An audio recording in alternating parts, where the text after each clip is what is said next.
Salam saudaraku, selamat pagi. Semoga kita semua dalam keadaan sehat dan penuh sukacita dalam Tuhan. Marilah kita menggunakan waktu sejenak untuk berdoa, membaca dan merenungkan firman Tuhan sebagai sumber kekuatan, inspirasi dan motivasi bagi kita hari ini.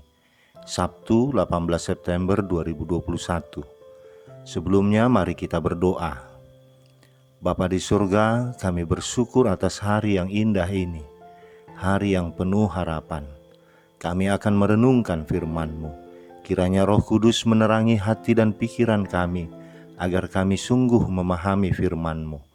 Dalam nama Tuhan Yesus Kristus kami berdoa. Amin. Firman Tuhan yang menyapa kita di pagi ini, Lukas 6 ayat 36. Hendaklah kamu murah hati, sama seperti Bapamu adalah murah hati. Demikian firman Tuhan. Saudaraku, kita tentunya pernah mendengar peribahasa buah jatuh tidak jauh dari pohonnya. Maksudnya bahwa sifat dan kebiasaan seorang anak pasti tidak jauh beda dari orang tuanya. Kita juga demikian, sebagai anak Allah. Sifat dan gaya hidup kita seharusnya tidak berbeda dari Bapa kita di sorga.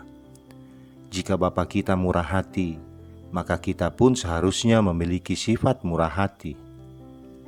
Kata murah hati berasal dari bahasa Yunani elemon, yang artinya sebuah sikap penuh kasih sayang yang diwujudkan dengan suka berbuat baik dan memberikan yang baik kepada orang lain.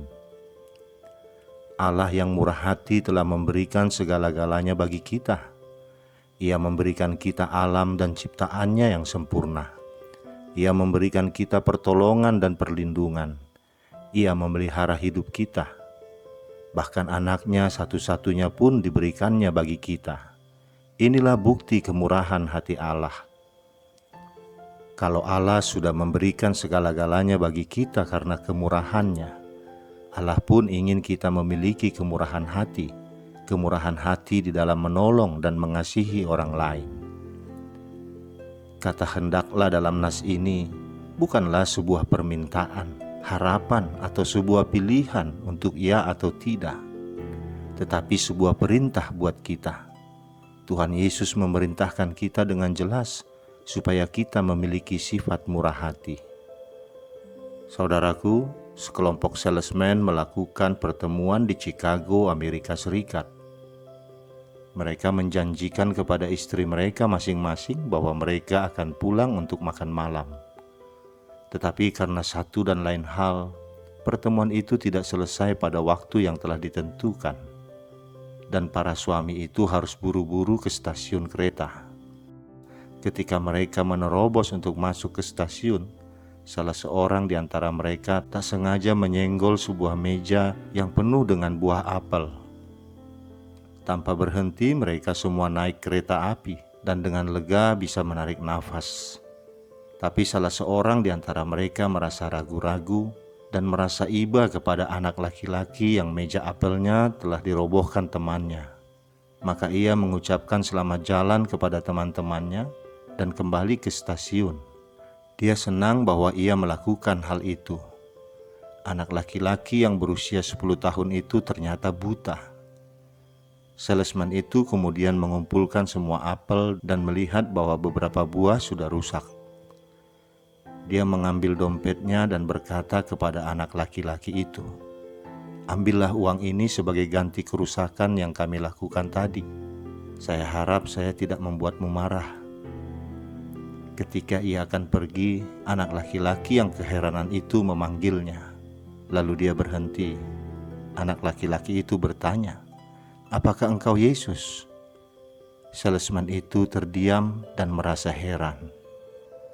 Saudaraku, kemurahan hati merupakan salah satu sikap yang harus memenuhi orang percaya tanpa terkecuali dan tanpa terkait dengan situasi atau kondisi apapun. Kemurahan hati tidak selalu harus berbentuk sumbangan berbentuk uang atau benda, tetapi hal-hal kecil yang kita lakukan sebagai perwujudan kasih pun bisa menunjukkan sebuah kemurahan hati. Dalam 1 Korintus 13 ayat 4, Rasul Paulus berkata, "Kasih itu sabar, kasih itu murah hati. Ia tidak cemburu, ia tidak memegahkan diri dan tidak sombong." Di sini jelas bahwa murah hati itu merupakan bagian dari perwujudan kasih yang nyata yang bisa dirasakan oleh orang lain, dan merupakan salah satu hal yang bisa menunjukkan sejauh mana kita mengaplikasikan kasih surgawi dan memuliakan Bapa di dalamnya, dalam segala sesuatu yang kita lakukan dalam kehidupan kita. Kemurahan hati adalah jelas merupakan sikap hati. Karena merupakan sikap hati, ia tidak tergantung dari berapa jumlah harta yang kita miliki. Ketika kemurahan mewarnai sikap hati kita akan rela memberi dengan sukacita tanpa peduli apapun keadaan kita saat ini. Mengapa kita harus memiliki sikap kemurahan hati ini? Karena Allah yang kita sembah adalah Bapa yang murah hati. Tidakkah sangat memalukan apabila kita mengaku anak Allah yang penuh kasih dan kemurahan hati, tetapi tidak memiliki kasih dan kemurahan hati itu? Malah kita mempertontonkan keengganan kita dalam memberi dan ketidakpedulian kita kepada orang lain. Jika kita menyadari betapa besar, betapa banyak dan tak terbatasnya kemurahan hati Allah atas kita, sudah seharusnya kita pun mencerminkan sikap hati yang sama dengannya. Cerminan itu harus bisa terlihat dan dirasakan oleh sesama kita, sehingga mereka mengenal pribadi Allah melalui kita anak-anaknya. Amin. Kita berdoa. Bapa di surga, terima kasih atas firman-Mu yang telah kami dengar ini. Engkau adalah Bapa yang penuh dengan kemurahan hati, dan anak-Mu Yesus Kristus memerintahkan kami agar kami juga memiliki sifat murah hati itu dan melakukan kemurahan hati di dalam kehidupan kami, agar melalui sifat dan sikap kemurahan hati yang kami lakukan, orang-orang mengenal-Mu Bapa. Ampuni kami jika selama ini terlalu banyak kami tidak peduli, terlalu banyak kami enggan untuk menolong orang lain.